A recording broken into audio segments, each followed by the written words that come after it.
London in the summer of 2020. Emotions exploded here and in British towns and cities as the Black Lives Movement took hold and gained support, rising from street protest into popular culture. Few in the UK political establishment realised then, but a new party would emerge from the cauldron of protest, although Black Lives made no secret of it if anyone cared to listen. We want our own political party, one that reflects the multicultural nation that we have become. Arise News was given first access to the new party's leading lights. Our first meeting had more than a touch of red carpet swagger. Self-made property tycoon Charles Gordon is a senior figure and one of the party's main backers.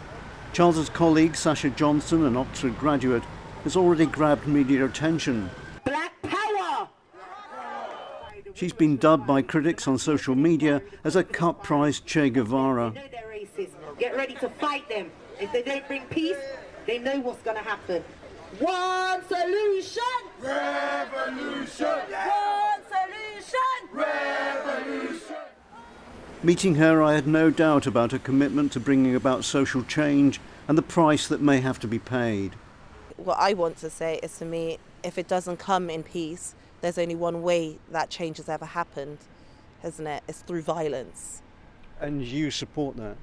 I don't support violence against the innocent, but I support violence against oppressors and tyranny. And would that include the forces of law and order in the UK? Not just the law and order in the UK, but globally, what oppression is signified out there. But in the UK, what it means is that we're awake now. We're asking for the change first and foremost. We're asking for unity. We're asking for social justice. And if you feel that that's too much to give, that's our basic human rights, then we've got a problem. The Taking the Initiative Party, or TTIP, is releasing its manifesto this week. Pledges including replacing the upper chamber of the UK Parliament with a People's Assembly, a cap on politicians' pay and expenses, more house building and a reduction in property taxes. They don't rule out a second referendum to rejoin the EU. They're pro-entrepreneurs and strong trade links with other nations. All fairly non-controversial stuff, but the manifesto does have some groundbreaking pledges which will send eyebrows in white Middle England shooting up.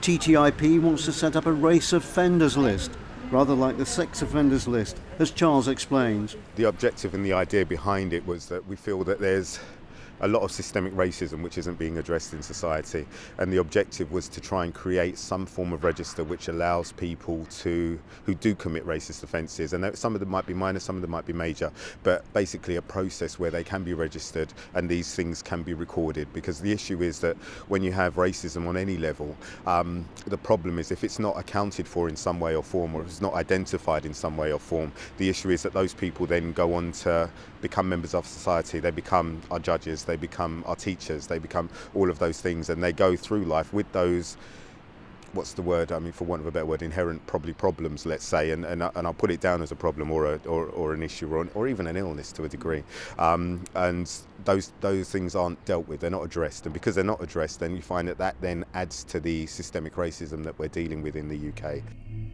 Reparations for the Victorian slave trade and compensation in the form of tax relief for Britain's black community is another manifesto pledge.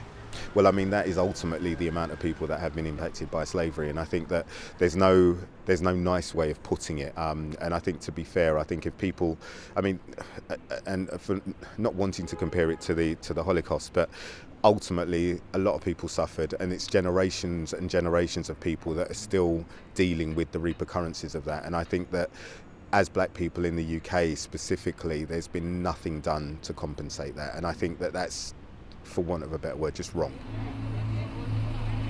Police stop and search for suspects carrying knives is also in TTIP's crosshairs for reform, with a fine against police in the case of wrongful arrest. So the thought process was, in order to kind of introduce some kind of accountability for stop and search, that there should be some kind of remuneration, i.e. so if a person does get stopped and searched and it is resulting in no further action, then that person should receive some compensation, because as well as the indignity of being stopped and searched on the side of the street, it's also a waste of police time. And the thought process was that even from a police perspective, it would work as some form of deterrent to stop those things. Is the new party another neo-Marxist political group, or one similar in tone to the UK Black Panther movement that flourished in the 1960s? The answer is no.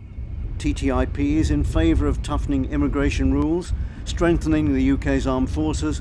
It wants more police on the streets and sees the relationship with the US as vital. Absolutely. We're not just hoping to attract the predominant black vote. We are an inclusive party, and it will be about the working classes as an entirety, which does actually represent about 80% of the UK.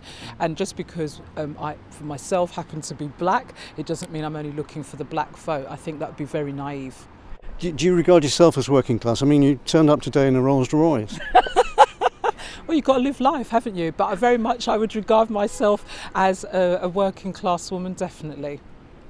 They also want to see a temporary halt to Britain's foreign aid bill, including $3 billion a year to Africa. And people will be watching this and being quite worried, watching in countries like Nigeria, that you, as a new party, want to cut foreign aid. What would you say to them? I would say that we want to review foreign aid as opposed to just we're not coming to swing an axe, but I think there is something that there's historical patterns where it hasn't served either Britain well. I don't think the manifesto says review, I think it says to cut. To cut, well, if necessary, then to cut. I think sometimes tough decisions have to be made. With millionaire backers and firebrands like Sasha Johnson on board, pitching to the traditional UK working classes could prove to be something of a hard sell. But Charles Gordon and his colleagues believe they've caught the mood and can inspire followers. The TTIP party, with its likeable and confident leadership, will face its first big test in the London Assembly elections due in May. Only then will the British public get their chance to give their verdict on the UK's newest political party that was born out of the Black Lives Movement.